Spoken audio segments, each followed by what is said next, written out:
Chapter 529. Secret Lair. The dojo was rather large and submerged in absolute darkness.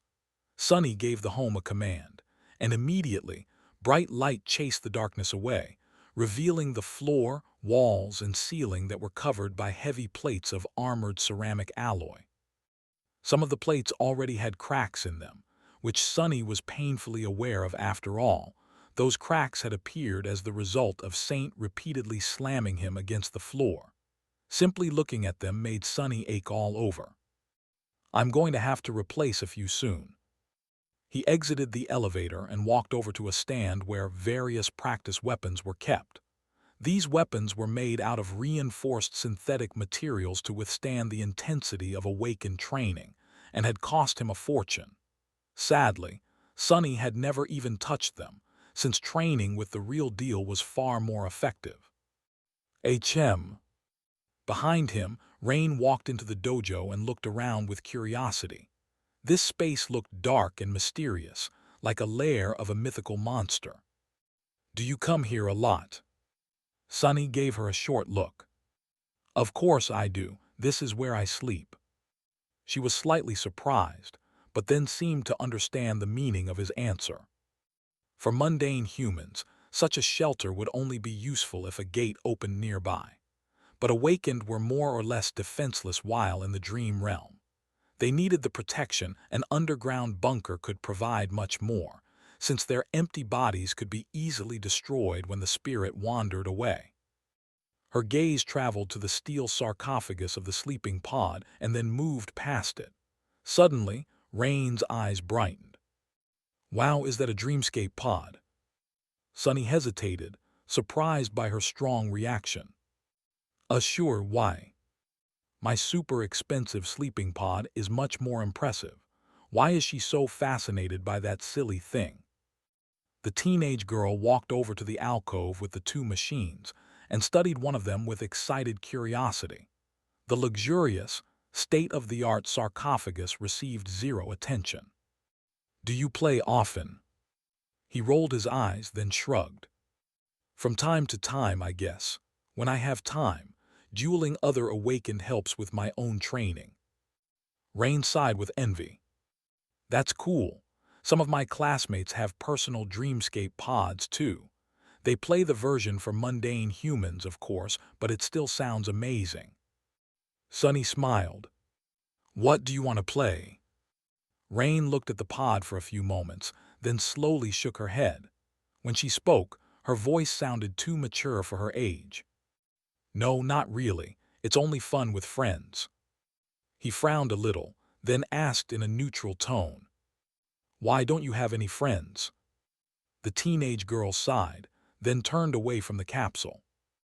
"No, I used to have a lot in my previous school, but after Dad got me a spot in this one, I just study and go home. People there are not very friendly." "That's one way to put it." Sunny looked at her, then smiled widely. "Well, friends are overrated anyway. I never had any growing up, and look at me. Have I not turned out just fine?" She did look at him, doubt clearly written on her face. "Yeah, but—" Sunny raised an eyebrow. "But what?" Rain lingered for a few moments, then asked curiously, "Don't you have a girlfriend?" Sunny blinked. "Huh. Wait, what? What girlfriend? Don't tell me that you think that Effie and I—" Rain giggled. "Actually, I did think that at the start. So I asked Effie, and she told me that you already have a girlfriend." Sunny's eye twitched. "Damn Effie, I'm really going to kill her. Better yet, I'll make Saint kill her. How many times will she repeat that stupid joke about us before realizing that it isn't funny? It wasn't funny the first time, and it's certainly not funny the 100th. He opened his mouth to retort angrily. However, Rain's next word made him fall silent. "She said that you bring her flowers every week and even visit her mom from time to time. I think it's very sweet." Sunny froze, staring at the teenage girl with a heavy expression. Feeling that his reaction was a bit strange, Rain frowned. Did I say something wrong?" He lingered for a few moments, then turned away. No, Effie just likes to run her mouth sometimes. She shouldn't have told you that. Not quite understanding what was happening, but feeling dark undertones in his voice, the teenage girl awkwardly smiled. Oh, did I just get Effie in trouble? Staring at the practice weapons, Sunny sighed. No, it's just that. There is indeed a girl I bring flowers to when I can, but she isn't my girlfriend. Rain glanced at him in confusion. But why do you bring her flowers then? Sunny turned around and looked at her darkly. Rain suddenly shivered, realizing that she had never seen Sunny acting this cold. A few moments later, he said evenly, "It's because I made it out of the dream realm and she did not. Do you understand?" The teenage girl thought for a few moments, then paled a little and nodded. Sunny shook his head. "I don't think you do, and hopefully you never will." With that, he took a round shield and a straight practice sword off the wall, closed his eyes for a moment, and then forced an easygoing smile to appear on his face. "Anyway, here's what you'll be training with from now on. They might be a bit heavy for you, but the weight will help you condition your body. What do you think?" Still feeling a bit awkward, Rain took the weapons, weighed them in her hands, and cleared her throat. Actually, I prefer ranged weapons. That's what I've been mostly using in school." Sunny shook his head. "Ranged weapons are wonderful, and you should definitely know how to use them. But they stop being wonderful as soon as a nightmare creature gets close to you, and believe me, they will. So you should learn melee combat first." Rain looked at him with a bit of stubbornness. "But Knight from Nightingale is an archer, and he is a hero who has a true name." "Oh gods, don't tell me that my little sister is his fangirl too, damned Kai, just you wait." Sunny stared at the teenage girl for a few moments, his expression unreadable. After a while, he said in a strange tone, "Knight from Nightingale can fly. Can you, in any case, learn how to use a sword first? If you do, I'll get him to personally teach you how to shoot a bow. How about that?" Rain laughed. "Yeah, sure. Why don't you invite him for dinner as well while you're at it?" After that, she covered her mouth with a palm and laughed even louder. Sunny sighed heavily, then shook his head. "This child, she's hopeless, isn't she?" He waited until Rain stopped laughing, and then said sternly, "Before we start, though, I am going to ask you a question." She looked at him, turning back into her serious, studious self. "Yeah." Sunny lingered for a few moments and then asked, "What do you think the essence of combat is?" Rain looked at him with a serious expression, thinking. Inwardly, Sunny sighed. He still didn't know how to change her mentality and make her vicious enough to survive the dream realm. He didn't even know if he wanted to, and if that was the right thing to do. At least she seemed to understand a little bit more about the truth of the world after surviving the gate opening. For now, that was going to have to be enough. And this conversation was his attempt to make the lesson stick. After a while, Rain said with uncertainty, "Survival." Sunny raised an eyebrow, looking at her with surprise. What were the chances that, despite their different life experiences, his sister would answer the question the same way he had, all that time ago in the desolate hell of the Forgotten Shore? He remained silent for a while, remembering those terrible, wonderful days. Then he shook his head. "No, the essence of combat is murder." Rain shivered slightly. Murder." Sunny nodded. "Of course, what else would it be? You have to kill your enemy or die. Either way, someone ends up murdered and someone ends up as the murderer. So the purpose of combat training is to make sure that you're the murderer. It is really that simple." He paused and then added, "Survival is important, of course, but that can't be your primary goal. Such a goal is a terrible one to have. Even in life, it is not enough. You have to survive to continue living, but if you only live to survive, then what is even the point? More than that, if you don't strive for something bigger, something better, then you will only ever do what is required and nothing else, which will make you weaker than those who want and dare to do more, and that weakness will cost you your life." His voice trailed off, and Sonny suddenly fell silent.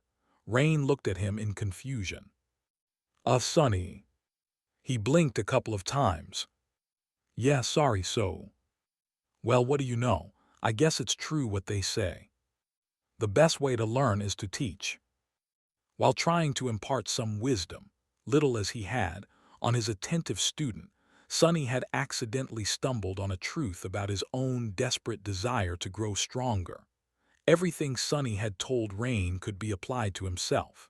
He had long ago abandoned his singular desire to survive at all cost, and now wanted much more. But was his desire to live free and with dignity really comparable to Neff's passionate, immolating obsession? Would he really be able to surpass her while being driven by such a mundane goal? That gave Sonny a lot to think about. He glanced at Rain and then continued.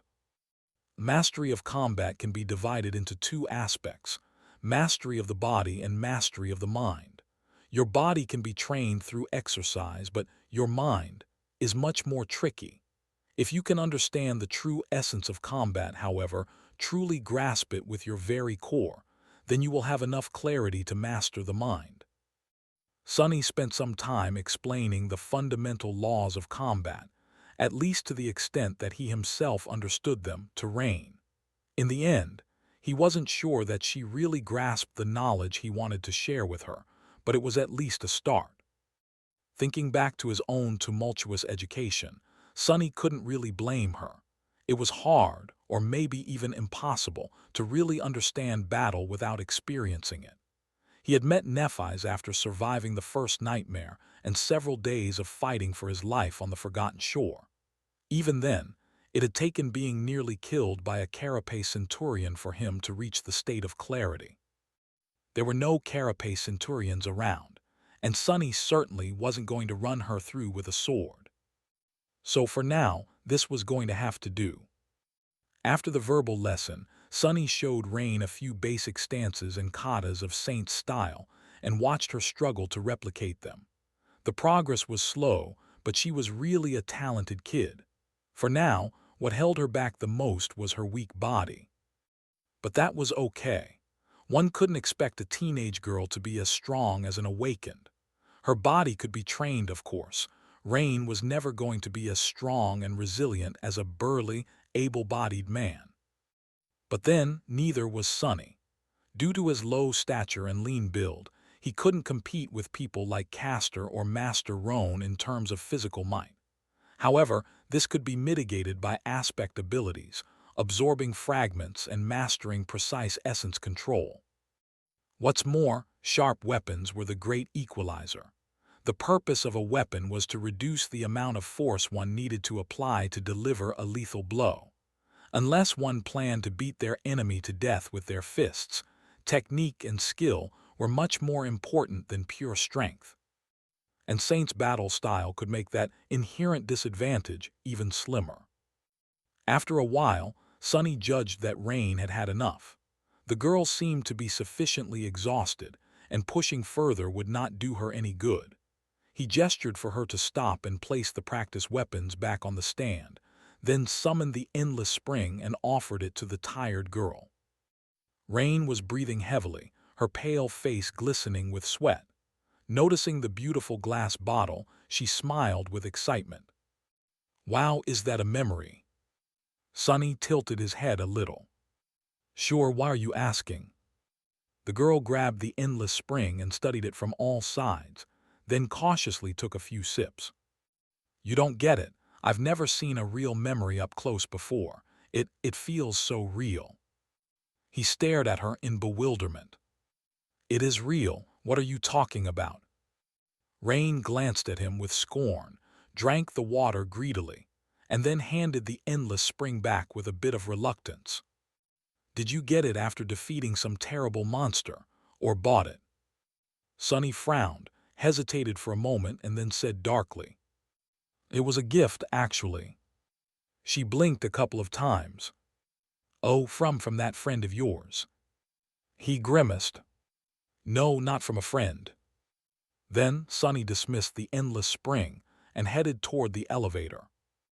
Anyway, it's time for you to go. Otherwise, your parents might think that I have kidnapped you. Oh.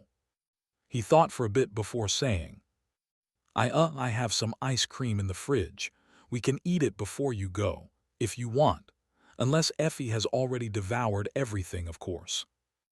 Rain giggled, then followed him with a very pleased expression. Before entering the elevator, she threw one last glance at the Dreamscape pod, and then suddenly asked, By the way, the Dream Tournament is in a few days. Are you participating? Sonny scoffed and pressed the button, sending the elevator up. Do I look like I have time to play with kids in a playground? I have real things to do, you know. Rain glanced at him and sighed. Yeah, I get it. What a pity, though. I hear that the main prize this year is especially amazing. You wouldn't be able to win it, of course, but there are many smaller rewards. Sonny's expression subtly changed. As the doors opened, he looked at Rain, remained silent for a moment, and then asked in a very, very disinterested voice. Oh, really? There are prizes? Huh, how curious. What kind of prizes are we talking about exactly? Sometime later, Sonny saw Rain out, watched as she walked away, and then calmly closed the door. As soon as she did, however, his placid expression evaporated. What the hell? How come I didn't know about this? Hastily taking out his communicator, he accessed the network and searched for information about the Dream Tournament. A few minutes later, he sat down on a chair, a little stunned. What is this insanity? Sonny knew, of course, that Dreamscape duels were a popular form of entertainment, both among the awakened, who participated in them, and among the mundane humans, who followed their favorite duelists and created boisterous fan clubs. However, he had no idea that even the great clans paid attention to the illusory game. Apparently, the creator of the Dreamscape held a big tournament each year, and each year, one of the great clans, either Valor, Song, or Night, sponsored the prize pool. Participants who managed to achieve good results were able to receive cash prizes, memories, and even echoes. The rewards for the finalists were especially generous and came directly from the great clan's armory. They were also of the ascended rank. Sonny trembled, his eyes burning with avarice. No, think about it rationally. The great clans were obviously after a straightforward goal: keep an eye on the rising talents among the unaffiliated awakened. But did it matter? Sonny had already failed to keep his fake persona under the radar. Anyone who paid attention to Dreamscape had at least heard about Mongrel. What was there to even think about? Free goodies, that's what it is. Completely forgetting about his previous disdain for the tournament, Sonny got completely absorbed by the prospect of receiving memories free of charge. He was almost drooling. And if free memories weren't enough, there was another reason for why this tournament now seemed very alluring to him. For the past months, Sonny had participated in hundreds of duels in various arenas.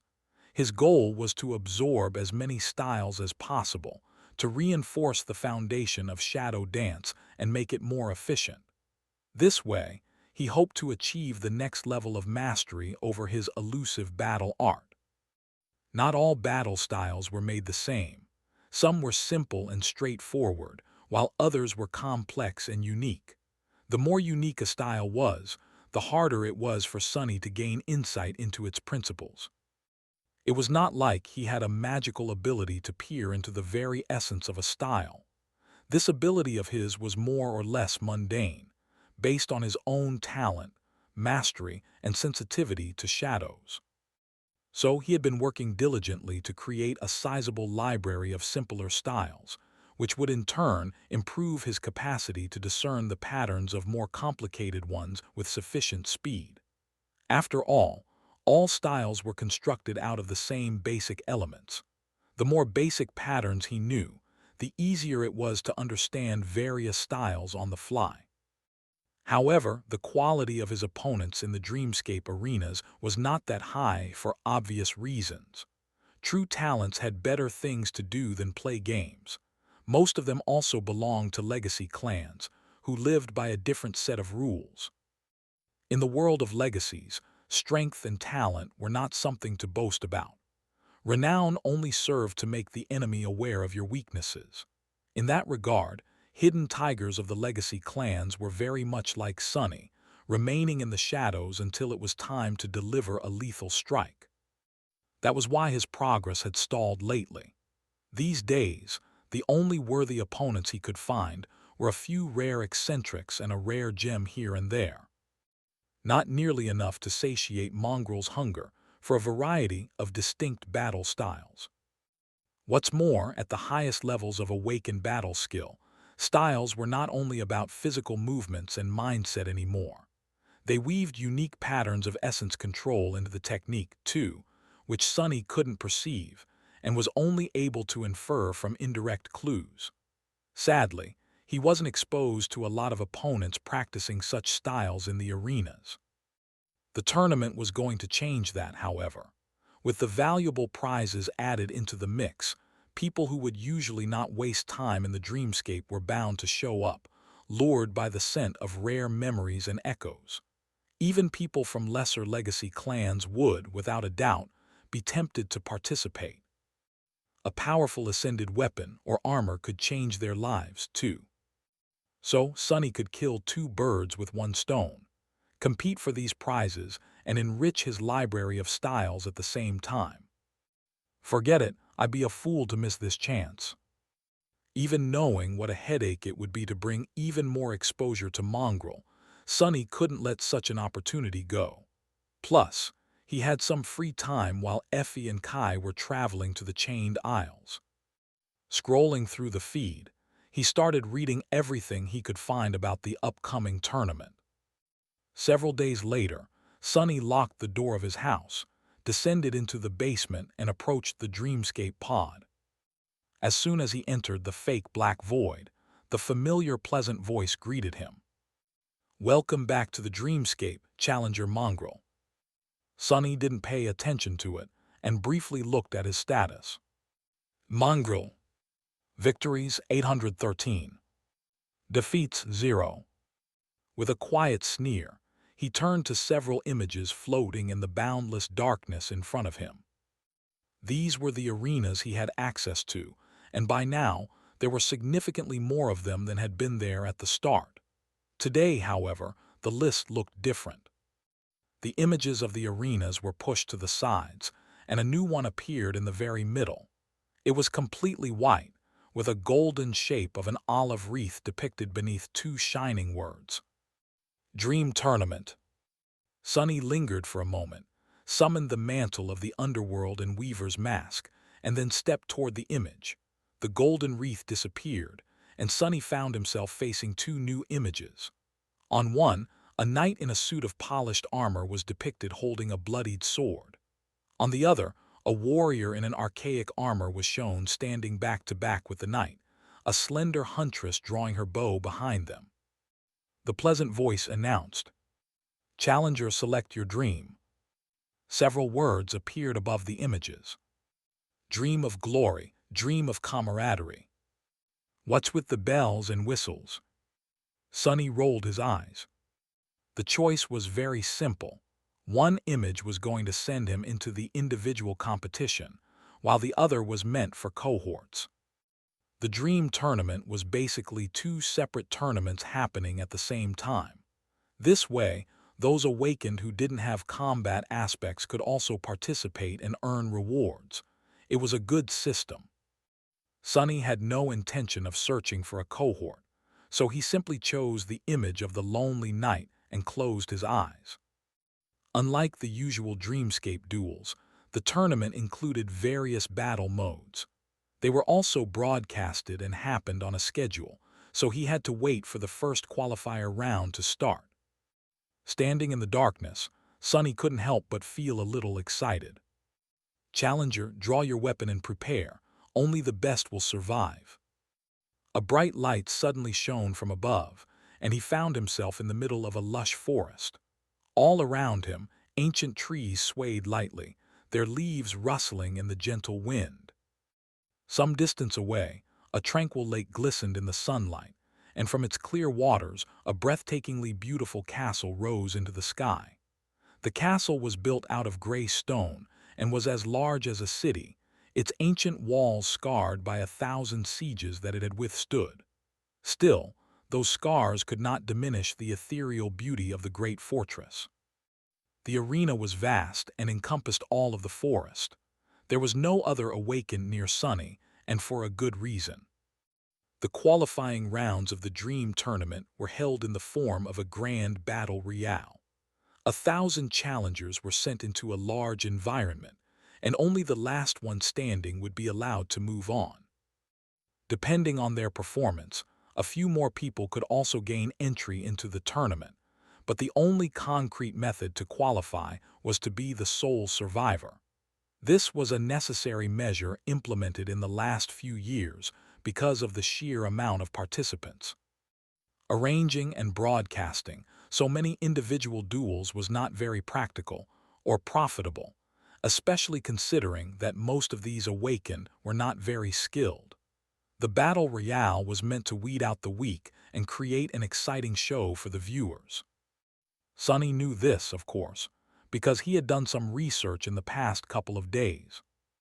He didn't need the research to recognize where he was, though. Wow, it's even more beautiful in real life. Who didn't know Bastion? This year, Clan Valor sponsored the tournament, so the arena was designed to resemble the seat of their power, Great Bastion, one of the 3 most populous human citadels in the Dream Realm. Sunny had never been to the ancient castle, but its image was ubiquitous in popular culture. He recognized it instantly. So, this must be the Lake of Bones, then. And all around him was the ancient, cursed forest that Anvil of Valor had destroyed. These days, of course, the landscape surrounding Bastion was very different. Instead of a lush forest, it was surrounded by a sea of ash and charred remains of the dreaded Titan, with human forts built here and there to repel powerful nightmare creatures from wandering close to the citadel. But thanks to the dreamscape, Sunny got to enjoy the way this place had looked before, vibrant and pristine. The only difference was that there was no harrowing darkness hiding behind the veil of false tranquility. Ah, how nice! Compared to the chained aisles, it was a nice change of pace. Just as he thought that, the voice of the dreamscape suddenly announced. Challenger Mongrel 19 was eliminated. Sunny tilted his head. Well, that was fast. Also, what's up with that alias? Shaking his head, he commanded the Soul Serpent to assume the form of the Odachi and calmly headed deeper into the forest. It was time to start hunting. On the official broadcast channel, the image of an eliminated player was shown briefly. Then, a rather light-hearted voice spoke. What a kill! Just a few seconds after the start, and we already have a casualty. Let's all wish Mongrel 19 better luck next year. An avatar of an exquisitely handsome young man appeared in the corner of the broadcast. Glancing at the camera with a bright smile, he continued. And so the 5th annual Dream Tournament has begun. Yes, it's me, Sickless, your favorite commentator and nightmare creature expert. Hold the applause, hee. Guys, I have a big surprise for you. Guess who decided to join me in the commentator booth today? The young man paused, and then gestured to the other side of the screen, where an older man with sharp features, deep eyes, and a short beard appeared. That's right, you're not hallucinating. It's Dimmy, the great lore master and former Dream Champion. Give him a warm welcome. As a deluge of messages flooded the chat, the older man smiled. Hey, everyone.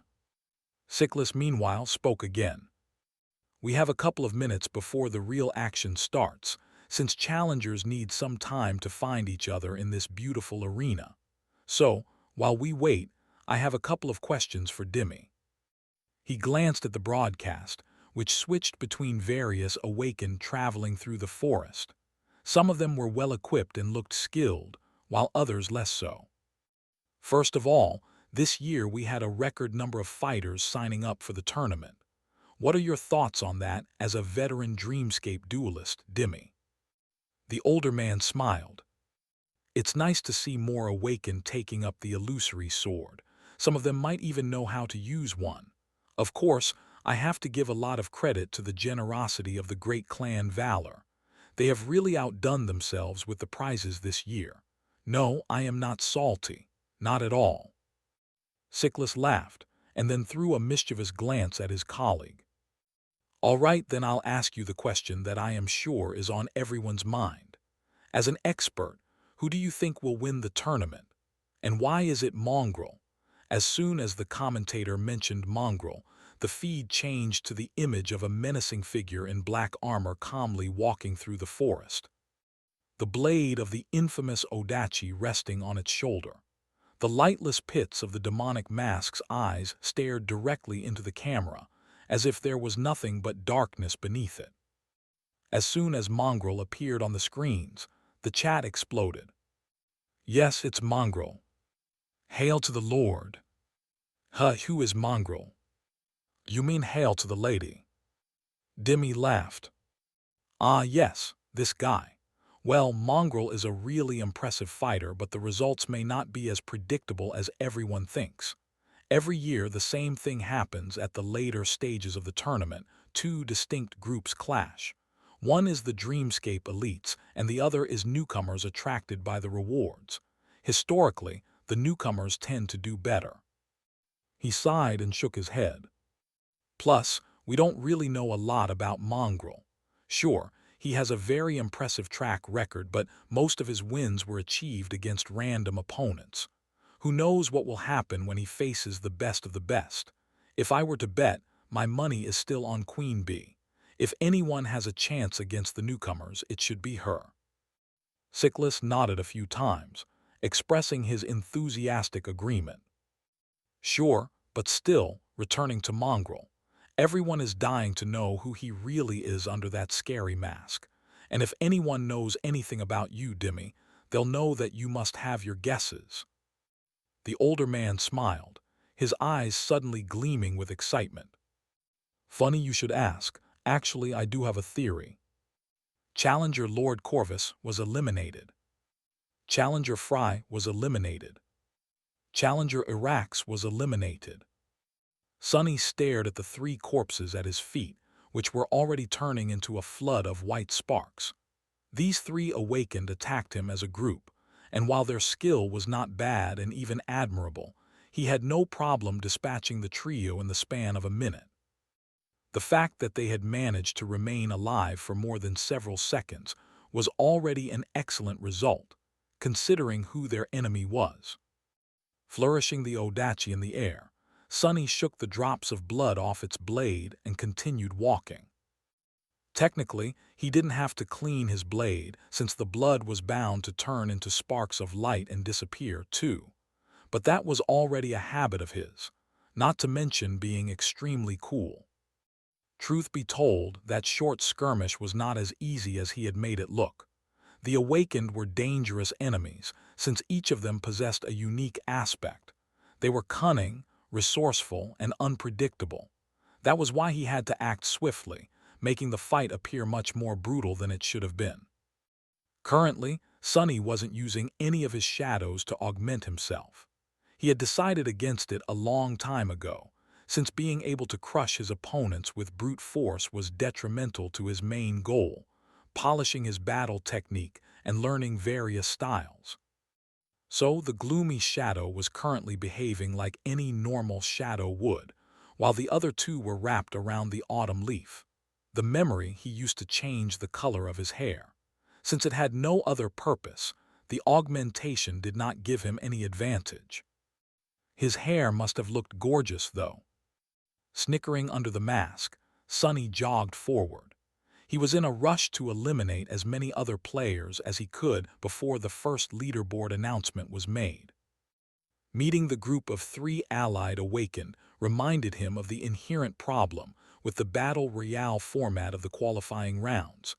As soon as true powerhouses revealed themselves, weaker participants were bound to band together and start hunting them down. Very soon, there could be a dozen fighters launching a coordinated attack on him, or even more. Sonny was confident of his skill, but not to that degree. Even for a battle-hardened veteran like him, someone who had spent hundreds of days fighting for his life in the darkest depths of the dream realm, such a fight would not be easy. This battle royale is going to be much more intense than I had expected.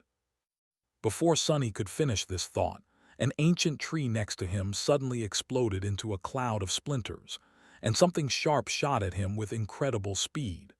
Cursing, he dashed to the side and barely dodged out of the way. The next moment, a giant arrow whistled past him and embedded itself into the trunk of another tree, its trembling shaft as long as he was tall. Sonny rolled over his shoulder and glanced at the arrow, then lunged into a sprint. Curses, a sniper. A second later, another giant arrow fell from the sky, almost skewering him to the ground. Sonny gritted his teeth and continued running. On the countless screens, an image of a broad-shouldered young man was shown, drawing the string of an oversized bow. His mighty muscles strained, and when he released the string, a thunderous sound rolled down the slopes of a tall hill the archer was standing on. Meanwhile, the two commentators were not paying him attention. And so, I can say without a shadow of a doubt that Mongrel is not, in fact, one of the Forgotten Shore survivors, but actually the son of the secret child of the legendary Nightwalker, the founder of the House of Night. Oh well, this is my theory anyway. Sickles glanced at Dimmy with a wide smile, and then turned the conversation back to the skirmishes in the ancient forest, which were starting to happen more frequently and grow in intensity. Is that so? Well, that secret grandchild seems to be in big trouble. Despite Mongrel's savage victory over the three other challengers, now he seems to be in the crosshairs of one of the newcomers you spoke about earlier. Let's take a look. The feed changed to the image of Mongrel running swiftly through the woods, dodging one giant arrow after another. His movements seemed steady and precise, as though he had a second pair of eyes at the back of his head. Sickles glanced at the indifferent black mask and involuntarily shivered. Wow, look at that. What a commendable feat to maintain calm and composure in such a tricky situation. It is almost as if Mongrel is not afraid of anything, not even being bombarded by a rain of enchanted arrows, each of them powerful enough to pierce a fallen monster through. Truly, that man has nerves of steel. I wonder what he is thinking about right now. What the hell, how is this fair? Crap, this is bad, this is so bad. I don't want to die so soon. What the spell am I even supposed to do? Panicking and sweating under the mask, Sonny dodged one arrow after another and cursed nonstop. He had no idea who was shooting him, how they were able to aim through the thick canopy of the ancient trees, and where they were. All he could do was run, dodge, and pray to the dead gods that he survives this devastating barrage. Luckily, a few moments later, he noticed a rock outcropping not too far away, with a deep ravine hiding behind it. Dashing forward, he evaded another giant arrow and slid down the slope of the ravine. Reaching its bottom, he waded through the thick carpet of fallen leaves and pressed his back against the rocks, finally safe from the relentless sniper. Only then could Sonny finally catch his breath and look around. However, as soon as he did, a dark grimace appeared on his face. A damnation! As fate would have it, he was not alone in the ravine. Growling in frustration, Sonny gripped the hilt of the Odachi and once again dodged. A few moments later, the pleasant voice resounded over the ancient forest. Challenger Ajik was eliminated. Sonny remained in the ravine for a few minutes, considering his options and hoping that the unknown archer would have to shift to another target. He had already revealed his ability to teleport during the gate battle, but the quality of the recording hid the details of how he was able to do it. With the crystal-clear picture of the dream tournament broadcast, though, Sonny couldn't risk using Shadow Step again, even if he really wanted to. Neither could he send his shadow to scout the position of the archer, which left him in a bind. The best option would have been to stay hidden for a while, but luck was really not on his side today. Shortly after he had defeated the other awakened taking shelter in the ravine, the sound of the rustling leaves subtly changed, and an ominous darkness suddenly moved between the roots of the ancient trees. As more and more people were eliminated, the remaining challengers were bound to start having trouble finding new opponents in the vast arena. So, the arena was designed to grow smaller as time went by. This year, it seemed, the players would be forced to move toward the center by the fact that the beautiful forest was slowly turning back to its true nature, that of a giant, abominable, flesh-devouring titan. Great, this is just goddamn great. Pushing off of the rocks, Sonny cursed and started climbing up the slope. Some time later, full of annoyance and with sparks of light falling off his armor, he walked out of the cover of trees and entered a small clearing. There, an awakened in a lustrous brass armor stood above the disintegrating corpses of two others, holding a heavy war hammer in his hands. A few steps away from him, another was bandaging a shallow cut on her forearm. The man threw one glance at Sonny and rolled his eyes. Great, another mongrel impersonato. Before he could finish speaking, though, the blade of the Odachi pierced his throat, sliding precisely between the lip of the brass breastplate and the bottom edge of the helmet. As the body of the awakened hit the ground, his partner looked at Sonny with wide eyes. A battle axe fell from her hands. "Oh crap, you're actually him." The girl turned around and tried to run, but before she could, Sonny was already upon her, ending her participation in the battle royale with one swift strike. Challenger Abel was eliminated. Challenger Win was eliminated. Sonny sighed and remained motionless for a bit, resting. He was more than a little bit tired. But the worst was still to come. Suddenly, the sound of trumpets rolled across the ancient forest, and the pleasant voice of the dreamscape announced, "Only 500 challengers remain. Bravest warriors are Dar of the Maharana clan 78 kills, Fireshing 33 kills, Mongrel 27 kills." Sonny stared at the sky, the black mask hiding a grim expression on his face. 78 kills, gee, who is this monster? He had a hunch that he already knew. Defeating his own 27 opponents had not been exactly time-consuming, but looking for them was.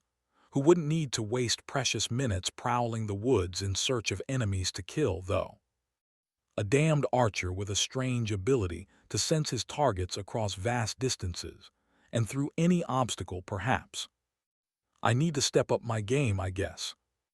It wouldn't do for Lord Mongrel to lag behind some legacy prince. As if to answer his thoughts, a dozen figures suddenly appeared from behind the trees, surrounding him.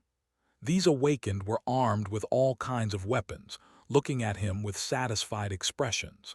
It seemed that they had planned this ambush really well. Sonny had nowhere to retreat and no chance to escape. And since the midway results had been announced just a few seconds ago, it was obvious that there was at least one person with some sort of clairvoyant ability among them. Otherwise, no one was supposed to be able to pinpoint his location this early into the battle. What else did this bastard know? Sonny sighed. One of the ambushers took a step forward and smiled. "Sorry, Mongrel. All of us here really respect you, especially after you risked your life to hold that gate. But those valor weapons are just too sweet, and we need to think about ourselves.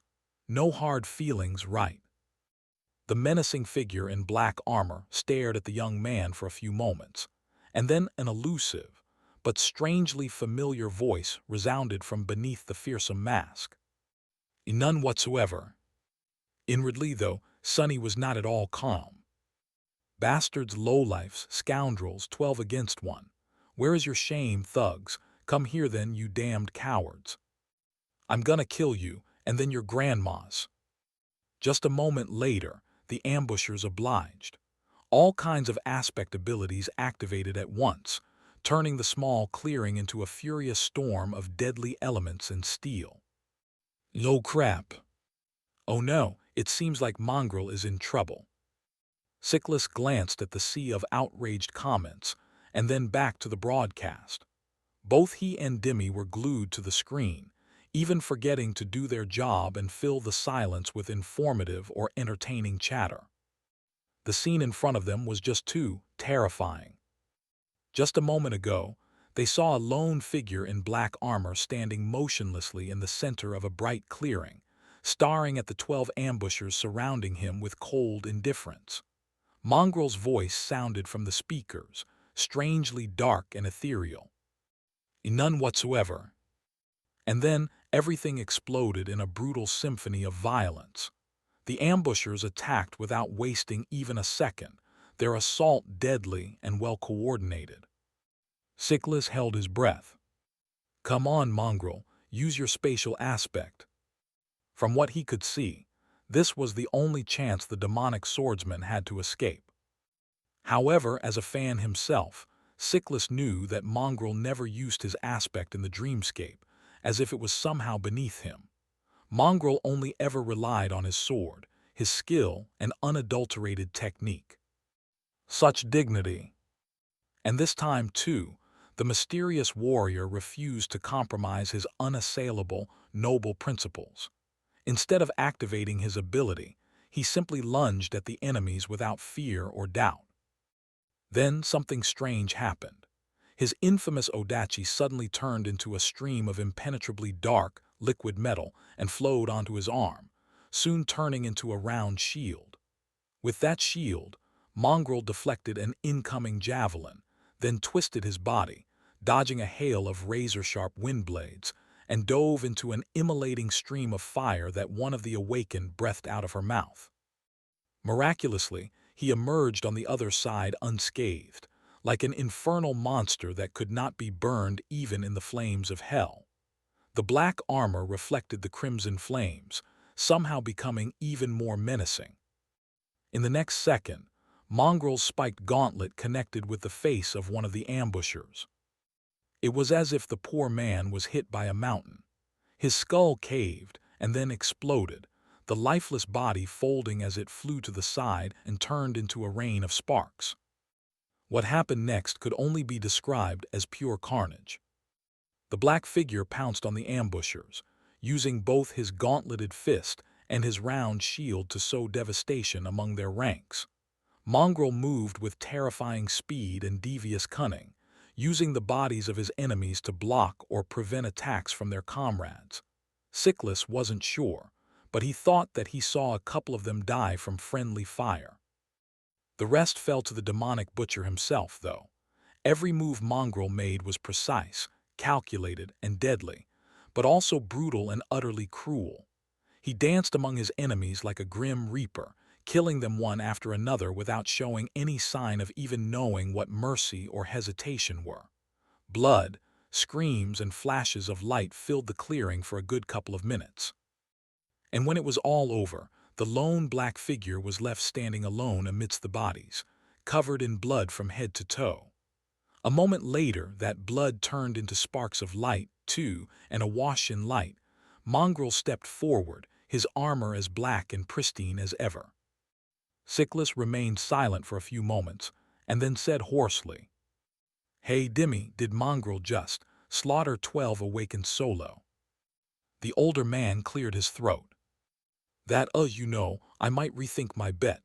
Actually, my money is on that man." His colleague blinked a couple of times. After that, he glanced at the comments and forced out a smile. Is he even a man, though? Meanwhile, Sonny was on the verge of collapsing onto the ground. Arg, everything hurts. What the hell, why is this stupid battle royale so intense? I almost sullied my pants. That battle, hell, it was too close. He barely managed to survive, and had only prevailed because the 12 awakened were clearly not a real cohort. They were experienced enough to coordinate their physical attacks, but when varied and unique aspect abilities had come into play, all their cohesion turned into pure havoc. He had used that confusion to quickly get rid of the most dangerous opponents, and then somehow cleaned up the rest. The mantle of the underworld still took several solid hits, the armor itself held, but his body beneath was bruised and battered. Are these damn rewards even worth it? Damn, they'd better be. Suppressing a pained groan, he willed the soul serpent to turn back into an Odachi and headed away from the clearing. Just 488 left. This is going to be a long day. A triumphant sound of trumpets resounded above the ancient forest. Only 3 challengers remain.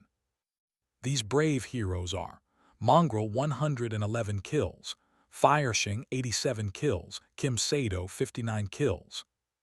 Dream of glory awaits heroes. Sunny dragged his tired body out of the forest, feeling the ground under his feet shift and tremble. At this point, the Titan was almost fully awake, and no part of the arena was safe. With the exception of the narrow strip of sand between the dark woods and the lake that he had just reached, of course. Sunny walked into the shallow water and stopped, using the soul serpent to support himself. His breath was ragged and hoarse, and there were several dents on the onyx surface of the mantle of the underworld. Almost at the same time, 2 more figures emerged from the darkness of the hungry forest. One was an attractive young woman with broad shoulders and an athletic build, her long auburn hair gathered in a ponytail. She was wearing a modest red tunic, her torso protected by a leather cuirass, and wielded a light spear. Her blue eyes were tired but clear, full of intensity and focus.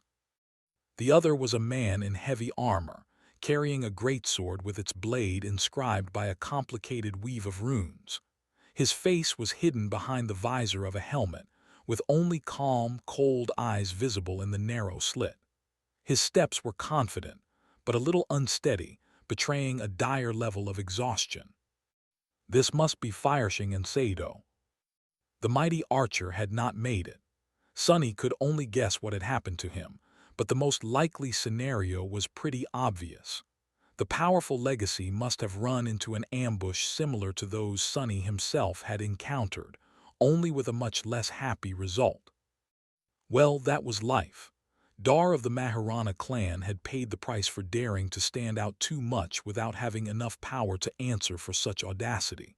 On one hand, it was not very fair, as far as tournaments went. On the other hand, when was anything ever fair? Sunny much preferred to stay in the shadows, even if this damned persona of his had somewhat failed to help him in that regard. Coincidentally, none of those who had conspired to form a group had made it this far, as well. And with a good reason, the type of person who would resort to such methods did not have what it took to win this battle, to begin with. So Sunny was not going to underestimate his last 2 opponents. They had already proven how formidable they were. The 3 awakened stood apart, looking at each other warily. The clear water of the tranquil lake splashed against their shins. The magnificent castle loomed in the distance, its ancient walls bathed in the bright sunlight. The vista was beautiful and peaceful, but the air was practically crackling with tension. After a while, the man in a suit of heavy plate armor turned to the fiery young woman and said hoarsely, "Let's deal with that demon together. We can decide who wins between the 2 of us after that thing is eliminated." Sunny rolled his eyes. Wow, how unexpected. He gripped the hilt of the soul serpent, preparing himself for a tough fight. To his surprise, though, the young woman shook her head and said simply, a clear expression of disdain appearing on her freckled face, "No." He raised his eyebrows. Such nobility, gods, what an idiot, what a fool." The man called Sato laughed, and then glanced at Mongrel. "How about it, Mongrel? Same offer. Let's take care of the girl first and then have a proper duel, you and I, or is it beneath you?" Sunny gritted his teeth, but had no choice but to say, "It is." Arg cursed. Sato shook his head. Young people these days, so naive. Has the dream realm taught you nothing? Sunny raised the odachi and grinned. It taught me everything. With that, he shifted his weight and prepared to dash forward. The time for words was over. The other two also understood that, and in the next moment, the calmness of the clear lake was instantly no more. What the? As soon as Sunny moved, a powerful explosion thundered, and he was thrown into the air by the devastating shockwave. Landing in a roll, he hurriedly slotted the memory of fire into the mantle and rose just in time to see a massive fireball dissipate into the air. His body felt even more damaged than it had been a moment ago. Kim Sato, however, took the brunt of the explosion. His heavy armor was mangled and torn, patches of burned skin visible through the tears. Just as Fireshing lunged at him, tongues of flame appearing on the blade of her spear, he suddenly moved with unexpected agility, thrusting his sword forward. He wasn't aiming at the girl, though. Bad. Sunny noticed the rows of runes ignite with a menacing purple light, and then hastily threw his body sideways. In the next moment, a phantom figure of an armored giant appeared in the air and slashed downward, cutting the air where he had just stood with the identical copy of the same greatsword. What a powerful memory! Since both of his enemies seemed to possess deadly means of range attack, he had no choice but to close the distance. Luckily, Sato was already entangled with Fireshing, who rained a barrage of lightning-fast but precise and deadly strikes on him. It was as if the young woman was dancing, her auburn hair and red tunic flying through the air like tongues of wild flame. Interesting style, I should leave her for last. The man, meanwhile, didn't try to evade the burning spear and instead turned his body swiftly, making sure that it struck the undamaged parts of his armor. Despite being mangled by the explosion, the heavy armor held, betraying the fact that it, too, was a memory of considerable power. It didn't matter, though. A moment later, Sunny was upon them and joined the fight, the dark odachi united with the flaming spear and a runic greatsword to sing the Song of Steel. A few minutes later, the voice of the dreamscape spoke again. Challenger Kim Sato was eliminated. Challenger Fireshing was eliminated. Challenger Mongrel is victorious. Glory to the victor. As blood turned into a flood of sparks, and the waters of the tranquil lake became clear once more, triumphant music thundered from all sides. Hidden behind the black mask, Sunny grimaced and suppressed the desire to plug his ears. What's with this terrible noise? Arg, that was way too hard. Unbeknownst to him, the network was already exploding with countless articles, all titled more or less the same. No hard feelings. Lord Mongrel easily defeats 1,000 awakened. What a chore. Sunny dragged himself out of the dreamscape pod and sighed. Even though the battle royale happened inside an illusion, and his body wasn't tired or bruised, the mental exhaustion was real. The qualifier round had turned out to be much more demanding than Sunny had thought. Of course, he could have used the 3 shadows to augment himself and devastate the entire arena, but that would have defeated the purpose. Sunny had managed fine with just his own strength. This way, he was also polishing his technique and enriching his comprehension of shadow dance, which was not a small matter. Putting on some clothes, he returned upstairs, sprawled on the sofa, and then looked at his communicator. Currently, hundreds of similar illusory battles were being broadcasted for people to see. Some were already close to a conclusion, some were in the thick of bloodshed, and some were only just starting. However, not every broadcast received the same amount of attention. Those arenas where renowned duelists or especially powerful newcomers were fighting pulled the most of it. Sadly, due to Mongrel's infamy, the one Sunny had just finished was among the more popular broadcasts. It was also one of the earliest to end, so clips of the most exciting moments were already circulating on the network. Sunny groaned. Perfect, just perfect. Another damned viral clip. His final fight against Fireshing and Sato received a lot of views, but nowhere near as many as the clip of his brutal confrontation with the 12 ambushers. The comments were exploding. Hell yeah, our Lord taught these thugs a lesson. Only 12. These guys are idiots, they should have gathered at least 100. No hard feelings, none whatsoever. Gods, how can anyone be so cool? Did you see his Odachi shapeshift? I was not hallucinating, right? Is it just me, or does Mongrel's hair look extra gorgeous today? He grimaced, then looked at the comments under the other video. That Sato guy, why did he even ask? Doesn't he know that Mongrel is an icon of chivalry? Of course it is beneath Lord Mongrel, he is so noble. What are you fools talking about? Mongrel is not noble, he is a wild beast. He only said that teaming up is beneath him because a beast like him doesn't need anyone's help to kill everyone. Gee, so many edgelords in the comments today. I miss the early days when only true experts knew about Mongrel. His technique was way better back then, too. Sonny stared at the screen for a while, then shook his head.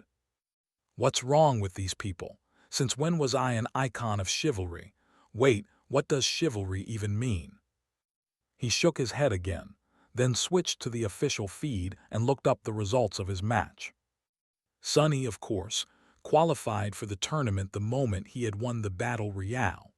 However, other participants also had a chance to move on to the next stage. That depended on their performance and individual score, so there was no set number of people who would be allowed to continue. As it turned out of the 1,000 awakened who had fought in his Battle Royale, 2 more qualified to participate in the tournament. One of them was Fireshing, the young woman whom he had faced last, and Dar of the Maharana clan, the archer who had almost skewered Sonny with his giant arrows. The bastard squeezed through after all. Losing interest, Sonny turned off the communicator and yawned. Tomorrow, the real tournament was going to begin. Around 1,000 fighters, those who proved their mettle in the qualifying rounds, were going to face each other in proper duels, and after several days of intense competition, one victor was going to emerge to reap the best reward. I better rest well. He went back into the underground dojo, climbed into the sleeping pod, and closed his eyes. Soon, the familiar sight of the sanctuary appeared in front of him. Without wasting any time, Sonny left the altar island, went to his room, crashed on the narrow cot, and almost instantly fell asleep. Who said that there was no rest for the wicked? The next morning, Rain appeared at his doorstep for the training session, punctual as ever. Luckily, the tournament was not going to start until noon, so Sonny didn't have to find an excuse to cancel their lesson. Not that he would. This was much more important than some stupid tournament. He could get powerful memories elsewhere, but every day that passed was one less day for him to increase his sister's chances of survival. So, tutoring Rain took precedence. The girl repeated the movements and katas he had shown her the last time. Her form was as horrible as he had expected, but Rain was nothing if not diligent. She was improving with every set, slowly correcting the mistakes he pointed to her and absorbing the technique into her bones. For a complete novice, she was doing rather great. Runs in the blood, I guess. Making sure that she couldn't see, Sonny faced away and grinned. At that exact moment, his communicator received a message. After looking at it, his mood improved even further. The message was from Eiko, informing him that the soul shards he had retrieved from the Wormvine were finally sold. Transcendent shards were infinitely more rare and precious than those of lesser ranks, not only because they stored more essence, but also because there were aspect abilities and spelltech applications that depended on the quality of the raw materials used. So Sonny just became considerably richer. He had not dared to sell Solving Soul Shard, though. There were certainly awakened out there who could determine the nature and source of a shard. If anyone learned that he was in possession of one coming from a human saint, Sonny would have to answer too many uncomfortable questions. So, he had just given it to Kai instead. Strengthening the members of his cohort was, in a sense, the same as strengthening himself, so Sonny didn't feel that aggrieved because of the loss of potential profit. It was still incredibly sad, though. After the training session was over, he made a tasty breakfast for himself and Rain. The girl was hungry as a wolf, so she destroyed the contents of her plate in record time. When she was almost done, Sonny glanced at her with an incredulous expression and asked neutrally, "Has that tournament of yours started?" Rain swallowed the last bite and smiled. "The dream tournament. Yes, the qualifying rounds were yesterday." He took a sip of tea, acting indifferent. "Oh really? Right, I think I saw some clips on the network. Did you?" She nodded. "Yeah." Sonny lingered for a bit, then mentioned as if he just happened to think about it. "I hear that mongrel guy is quite good." Rain scoffed. "Sure, I guess, but I don't like him." Sonny almost choked on his tea. Why?" It took a lot of effort to keep his voice calm and conversational. "Why don't you like Mongrel? Mongrel is awesome. He defeated 12 Awakened solo, you know." The girl simply shrugged. "I don't know, he just seems pompous. And who does he think he is, going around teaching people how to live? Plus, what's up with that mask? A good person wouldn't have to hide behind a mask, that's what I think." Sonny glared at her with a bit of resentment, then forced out a smile. "Well, I don't know. The mask is a powerful memory for sure, and he probably doesn't even want to teach people anything. At least that is my impression." Rain frowned. "Plus, he caused so many problems for Knight. If he had the tiniest bit of conscience, he would have come forward and refuted those ridiculous rumors, but I bet that he doesn't." Sonny's eye twitched. "Aha, so this is the root of all this. Just you wait, Kai, I'll repay you for this one day." He slowly took another sip of tea and asked, hiding his outrage, "You seem to know a lot about that tournament, huh? I thought you weren't very interested in that kind of stuff." Rain sighed. "I am not. I just thought that maybe I'll see that Awakened again, the woman who saved me, but she's not participating."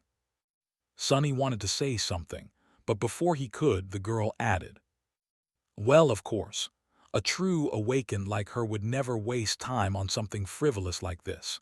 She is probably busy doing something important, exploring the dream realm to help humanity, protecting people from the nightmare creatures. Stuff like that, you know." Sonny smiled. "That is certainly a possibility. Wait, what do you mean? A true Awakened wouldn't waste. Didn't you suggest that I participate in that tournament?" Rain looked at him as though he was stupid. "That's you, and that's her. What kind of question is that? By the way, what time it is? Oh goodness, I have to run." With that, she hurriedly waved Sonny goodbye and dashed to the door, leaving him completely stunned. What the hell is that supposed to mean? That's me and that's her. He remained motionless for a while, then slowly closed his mouth and looked at the time. As it turned out, he had to hurry too. The tournament duels were about to begin. Walking toward the elevator, Sonny was seething with anger. "That's me, well, of course that's me. I'll show her. Hell, I'll show all of them. I mean Mongrel will. Ah, curses." The opening ceremony of the tournament was supposed to be a spectacular event, with thousands of challengers, each of them a talented Awakened fighter, gathered in the magnificent central courtyard of the illusory bastion. Slightly more than 1,000 of them were those participating in the individual competition, and the rest were members of competing cohorts. The representative of the great clan Valor welcomed them and gave a short speech, after which an androgynous person of undetermined age in exquisite silk garments, the eccentric saint responsible for creating the dreamscape, followed suit. This transcendent had a hypnotically beautiful face that was, for some reason, plastered with an unreasonable amount of makeup, and a genteel, almost effeminate bearing. If Sonny was there, he would recognize their pleasant voice as the one that read all the announcements in the dreamscape. But he wasn't. Why would he waste time on these theatrics? He skipped the speeches, the performances, the incredible montage of the most exciting moments from the battles of the previous day, and even the event that everyone had been waiting for with bated breath: the formation of the tournament bracket that would determine who would face whom and in what order. Sonny didn't care who was going to fight him. He just wanted to kill somebody as soon as possible. With each round of duels, half of the participants were going to be eliminated. That meant that he had to win 10 consecutive fights to receive the best reward. Of course, it wasn't an easy task by now. There were no amateurs remaining in the tournament. Every single one of the 1,000 challengers was a formidable warrior, and by the end of it, only true talents would remain.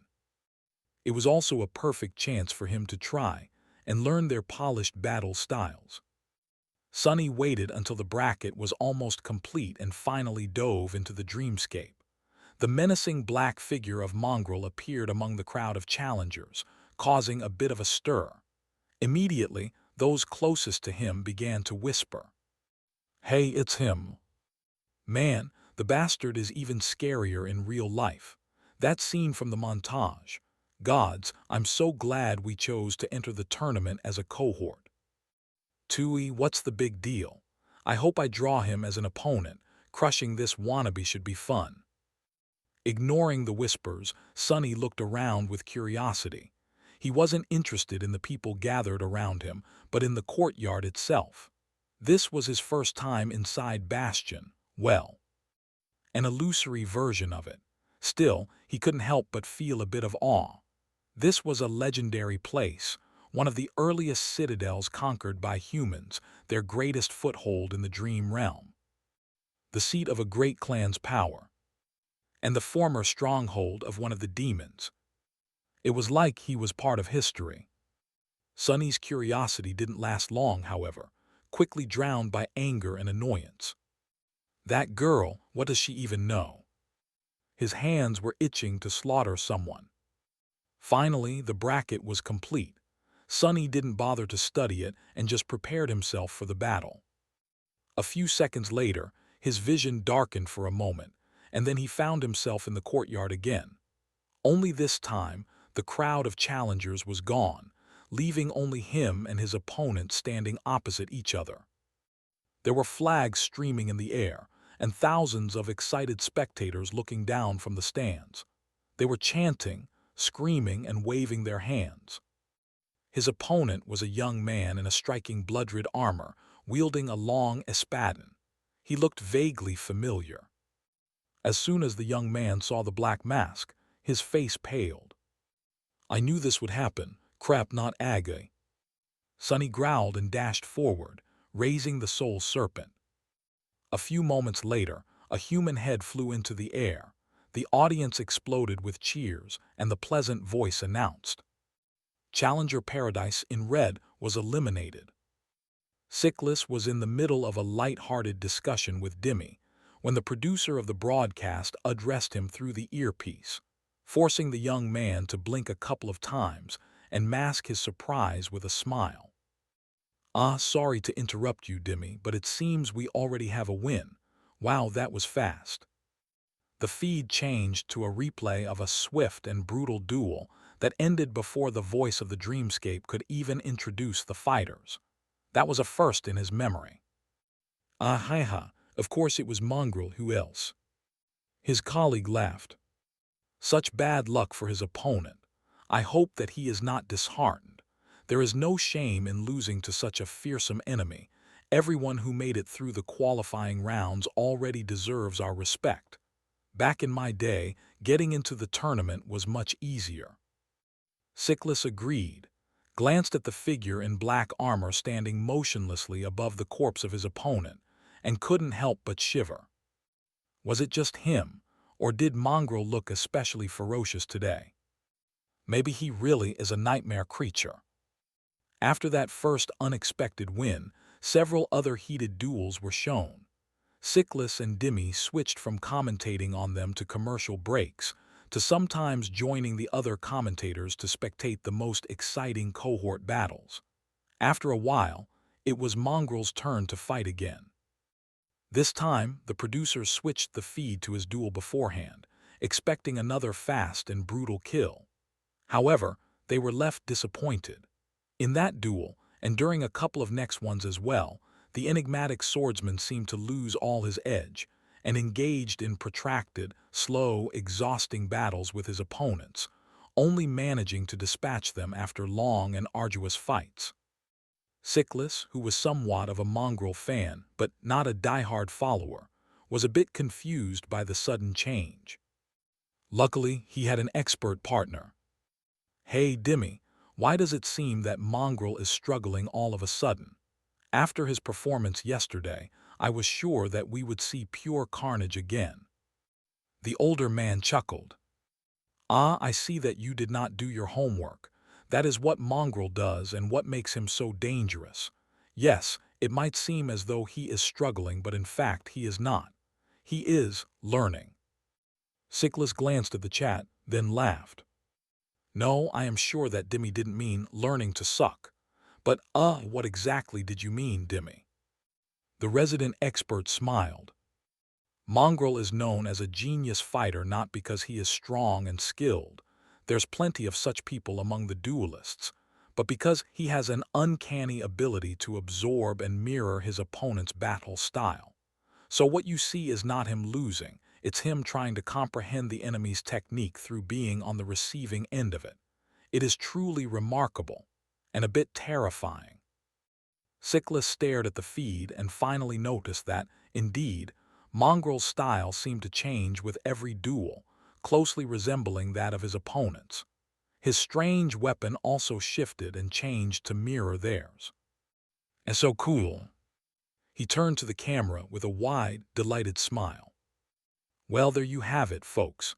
So don't dismiss Mongrel yet. Who knows, maybe he will shock us all yet." Soon it was time for Sonny's last duel of the day. Once again, he appeared in the courtyard and glanced at his opponent, excited to learn what style they were going to use. When he saw the enemy, though, a dark smile appeared on his face. "What a nice surprise, so we meet again, or rather for the first time. Yesterday we didn't have a chance to get properly acquainted, you bastard." Opposite him stood a tall young man with broad shoulders and an incredibly muscular physique. He looked mighty and confident, like a statue of an ancient deity come to life.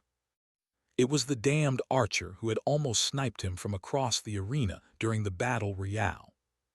Dar of the Maharana clan, was it? Well, let me introduce myself. This was the fifth and final duel that Sonny had to fight today. His previous three opponents all practiced unique and interesting styles, so he had taken his sweet time trying to learn from them.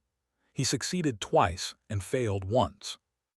The first opponent was called Straw Hat and used a curved sword, his technique relying on extreme speed and flexibility. Even Sonny, who had himself trained to make his body as malleable as possible, struggled to keep up with this unpredictable opponent. The alias of the second one, the other fool, was a bit familiar, but the style he used was not. Sonny spent a lot of time trying to understand the strange pattern of essence expenditure the fighter used, all the while dodging unpredictable attacks of his exquisite halberd. In the end, he learned a lot from this fight. However, it was the third opponent that had really tested him. This Awakened, whose alias was Blue Vash, wielded a slender rapier and practiced a deceptively simple battle style. What separated him from the rest was that each of his movements was utterly perfect, and every one of Sonny's mistakes had been instantly punished. It was as though the man had a supernatural ability to see even the tiniest flaw in his enemy's technique, and was able to immediately exploit it. No matter how hard Sonny had tried to comprehend the essence of the style Blue Vash was using, he couldn't grasp it. In the end, he was forced to overwhelm and kill the astute fencer just to survive. However, despite that failure, he learned from this fight even more. Regardless, after several duels against such talented fighters, Sonny felt that his mastery of shadow dance, which had stayed stagnant for a while, was finally progressing again. He was slowly approaching a precipice. That was why he was so glad to see Dar of the Maharana clan. To some, facing a legacy might have seemed like a tough break, but for Sonny, legacies were like gift boxes. They hid all kinds of goodies, his for the taking. The problem was that, just like the covetous coffer, this box in particular could potentially bite off his greedy hand. The young legacy fighter wasn't using a bow anymore, of course, which wasn't a surprise. Legacies were trained to be proficient with a multitude of weapons, and a duel was not a place for arrows. Instead, he was holding a menacing great mace, its round head brimming with sharp spikes. What made this guy so dangerous was not his bow, in any case. It was his strange ability to zero in on the enemy and somehow perceive their every move, or whatever it was that had allowed him to barrage Sonny with arrows from afar with frighteningly high precision. While Sonny was staring at the mighty Dar, he was looking back at Mongrel. The Scion's gaze traveled across the mantle of the underworld, making Sonny shiver for some reason, and then reached Weaver's mask. Suddenly, the muscular young man frowned. Strange, an ascended armor and an echo.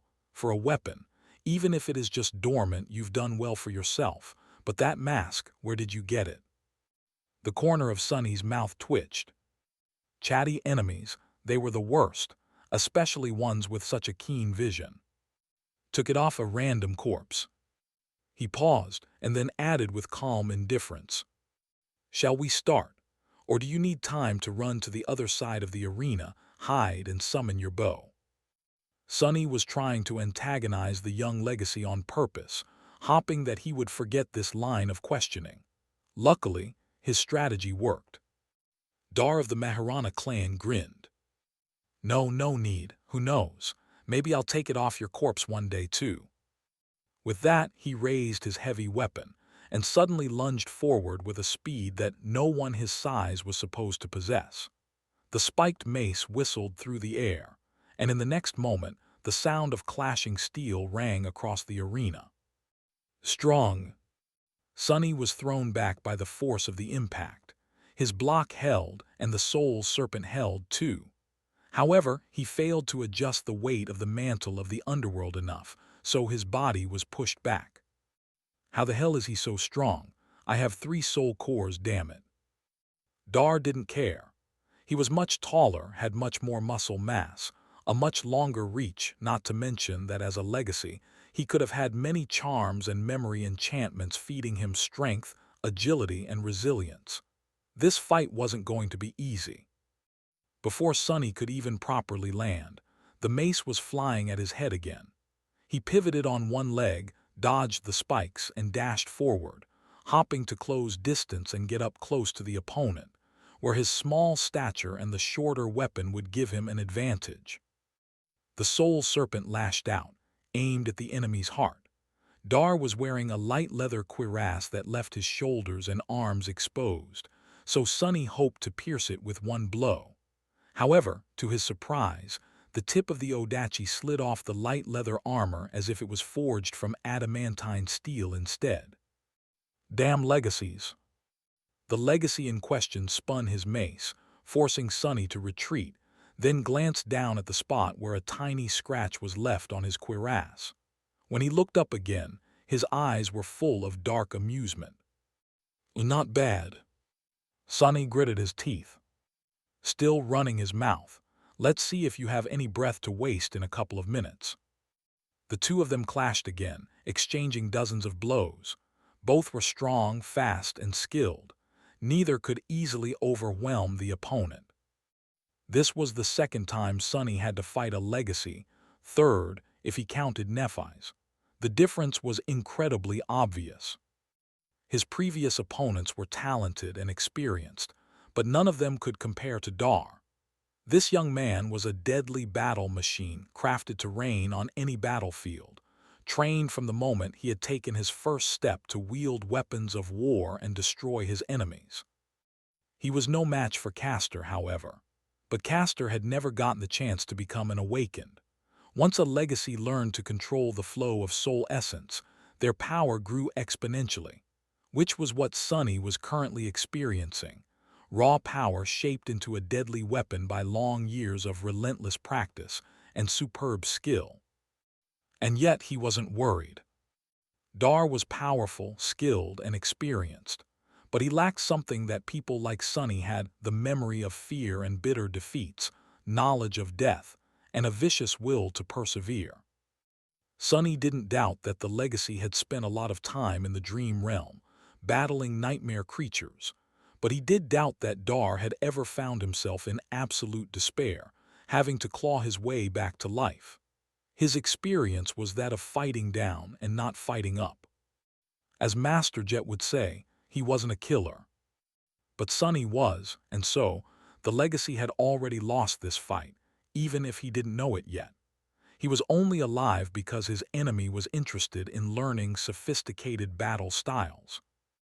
And there was a lot of sophistication in Dar's aggressive and domineering battle style.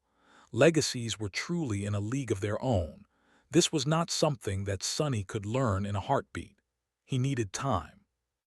And so their violent duel had turned into a slow but terrifyingly intense battle of attrition. A minute passed, then another, then another. The two fighters were still entangled in a ferocious melee. The spectators were at the edge of their seats, holding their breaths as they watched the incredible spectacle.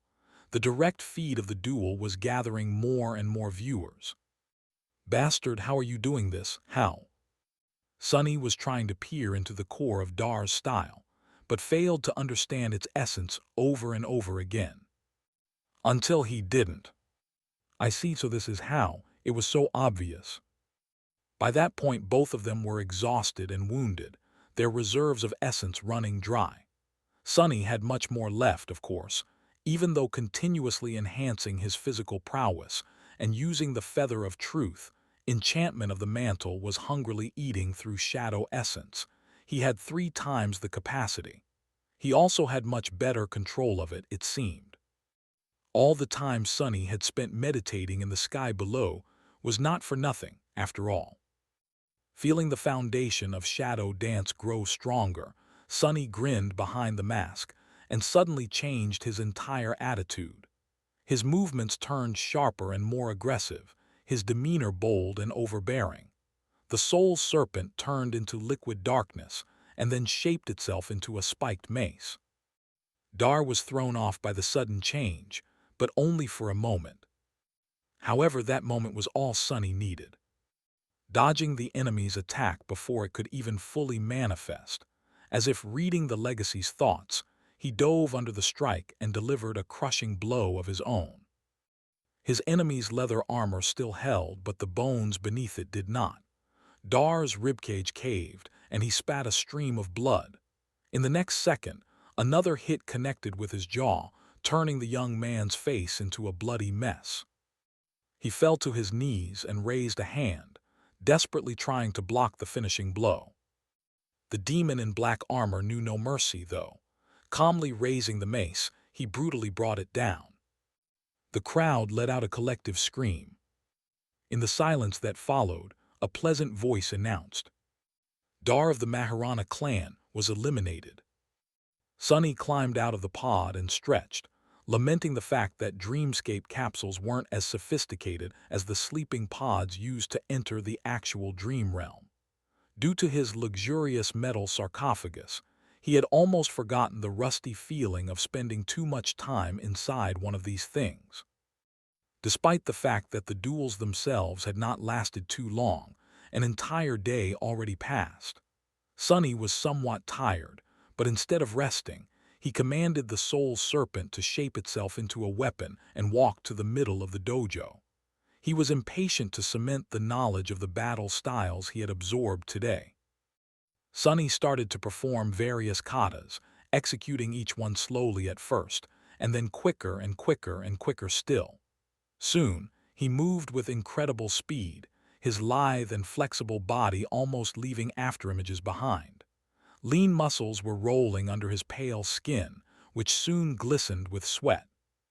Sunny fluidly shifted from one style to another, his movements simultaneously firm and flowing, sharp and gentle, clear and unpredictable. The soul serpent flowed from one form to another, too, as insidious and shapeless as the person who wielded it. It was as though Sunny was performing a strange, graceful, viciously complicated dance.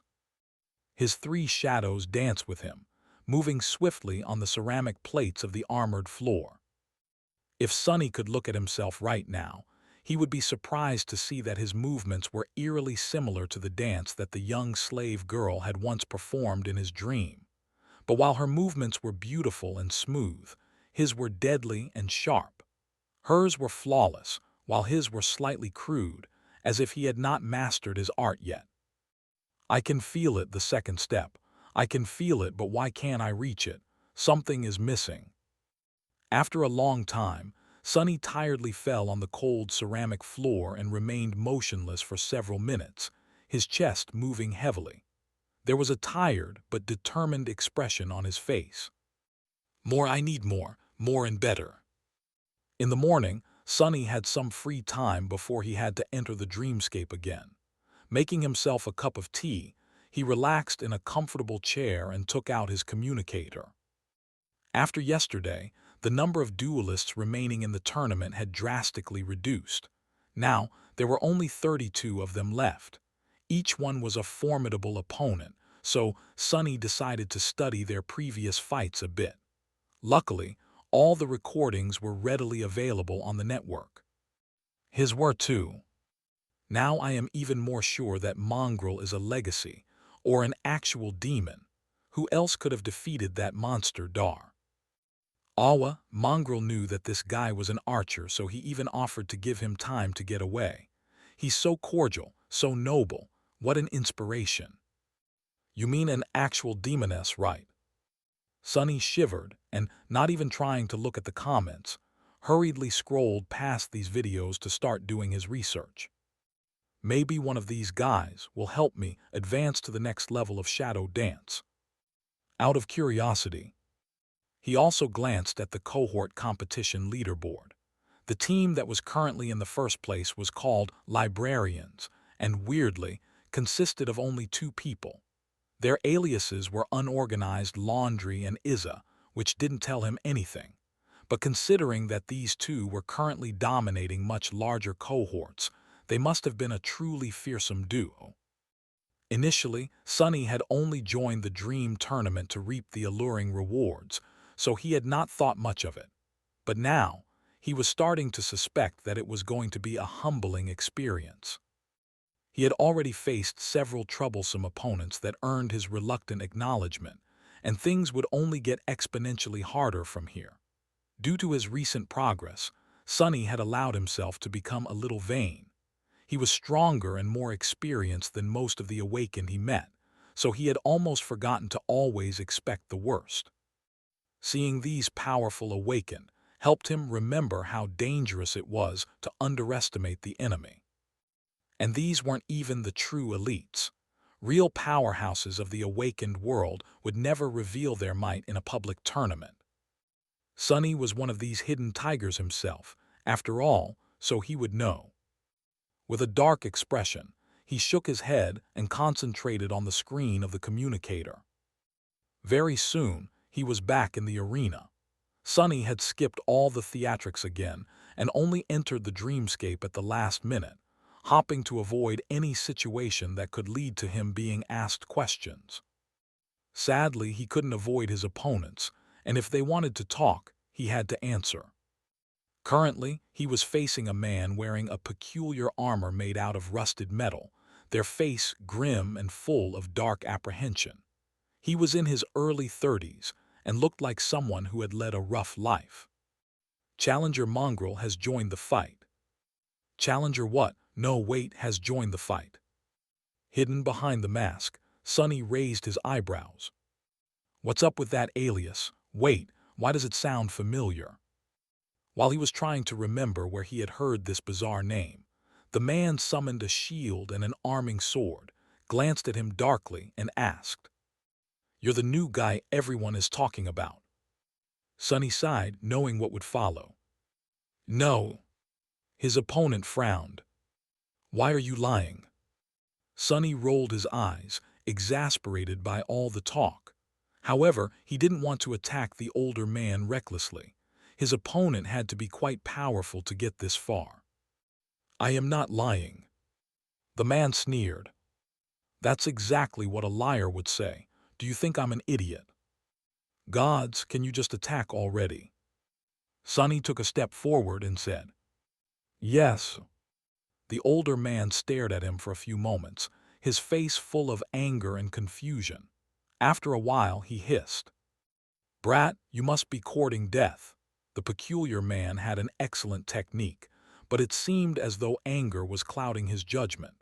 Sonny spent several minutes dodging and blocking his attacks, carefully observing both the enemy and the enemy's shadow. It wasn't long before he was able to grasp the essence of the enemy's style. There, I understand now. After more than 900 duels in the dreamscape, his ability to comprehend different battle styles had considerably improved. And this guy wasn't using anything he had never seen before. His technique was polished, but unoriginal. Not that there was anything wrong with that, except that it was also too straightforward and inflexible. How did he even get so far? Since there was nothing else for Sonny to learn, he switched from defense to attack and delivered a swift strike, leaving a shallow wound on the opponent's shoulder. A few drops of blood landed on the mantle of the underworld, and in the next moment, Sonny learned just how the man was able to climb so high on the tournament ladder. Suddenly, the blood shone with menacing crimson light and exploded, throwing Sonny back and tearing the soul serpent from his hand. At the same time, his enemy's wound ignited with dim red radiance, and in the next second his movements became much faster, his blow carrying much more weight. What the hell? Sonny barely dodged a devastating downward slash, rolled away, and grabbed the hilt of the odachi, just in time to block another strike and be thrown back a few steps again. How is he suddenly so strong? He struggled desperately to keep up with the man in rusted armor, who had somehow instantly become utterly overbearing. In the process, another drop of blood landed on him. Crap! The mantle withstood another explosion. Its surface did not crack, but Sonny could tell that the armor was weakened. Jumping back to his feet, he gritted his teeth and continued to fight. Pretty soon, his suspicion was confirmed. The enemy seemed to possess an aspect related to blood. His first ability allowed him to ignite it, and the second increased his strength and speed the more he bled. So every time Sonny managed to perform a successful attack, the man grew much more formidable, while Sonny himself had to either dodge the drops of blood or somehow survive another explosion. But he wasn't worried. By now, Sonny had realized that there were 4 types of challengers who tended to do well in this tournament. The first type relied on skill, the second type relied on a powerful aspect, and the third type relied on excellent memories. While the latter two were tricky to deal with, only the first type was really dangerous. The fourth type, of course, was the most deadly. These were fighters who had both formidable skill and powerful aspects, as well as an arsenal of fearsome memories at their disposal. Luckily, there weren't many such people around. This guy was obviously an opponent of the second type and relied too much on his bizarre aspect. To defeat him, Sonny just had to think of a counter, and in this case, the counter was pretty obvious. Since every wound made his enemy stronger, he just had to finish the bastard off in one strike. And since the warrior in rusted armor neglected to truly develop his technique, that was not that hard to do. After another explosion, Sonny increased the weight of the mantle of the underworld and withstood the shockwave, then made it as light a feather and dashed forward. He understood the essence of the enemy's style already, so it wasn't hard to predict his next move. In fact, Sonny had manipulated the man into doing exactly what he wanted. Once his opponent raised his sword to block a vicious slash, Sonny shifted his weight and suddenly changed the direction of the attack, sidestepping as he pushed his sword forward. The soul serpent scraped against the enemy's sword and slid effortlessly into the visor slit of the rusted helmet. Immediately, Sonny dismissed the shadow and jumped as far back as he could. He was just in time. The body of the man in rusted armor shuddered, and then violently exploded, causing the whole courtyard to tremble. If Sonny was just a tiny bit slower, he would have been pulverized by the explosion, too, and his enemy would have avenged himself from beyond the grave. Well, from beyond being eliminated from the tournament, in this case. What kind of an aspect is that? Phew. I guess this is why Awakened are so dangerous. You just never know what kind of weird crap they are capable of. As the crowd exploded with applause, the voice of the dreamscape announced, "Challenger what? No, wait, was eliminated." Sonny, however, didn't pay it any attention, because almost at the same time, the spell whispered into his ear, "You have received a memory." A few moments later, Sonny was back in the black void, staring at the fake pattern of radiant strings with a perplexed expression. Huh, that's crazy. He knew, of course, that it was possible to exchange memories in the dreamscape. This illusion was a mystical space created by a saint's aspect ability, after all, and not an artificial VR simulation. What he had not known, however, was that one could just receive a memory out of nowhere, without the usual requirement of being in physical contact, even if that contact was illusory with its master. However, if the saint in question was responsible for delivering the rewards, then it sort of made sense. More importantly, though, he had received a memory. His eyes gleamed. Sonny was already eligible for several smaller prizes, most of them in the form of credits or soul shards. He wasn't going to bother receiving them, though even if there was a way to do so without leaving a paper trail, Sonny didn't know of one. The memories, however, that was an entirely different situation. Summoning the runes, he quickly read, Memory of ice. Wait, that sounds familiar. Don't I have a memory of fire charm already? Indeed, the memory he received was eerily similar. It was another protective charm. Memory rank ascended. Memory tier, I. Memory type, charm. Memory description. Even when the sun returned, they shivered and remembered the never-ending winter. Memory enchantments, bitter cold. Enchantment description. This charm provides the wearer with moderate resistance to cold. A wide smile appeared on his face, hidden behind the black mask. Now that is what I am talking about. Thanks for watching. Please subscribe and like the video and comment down if anything wrong in the story, and if have any suggestion to a new novel or want next part of any series, comment down. Our target is to get 1K subscriber. There will be surprise for all of you. Stay tuned.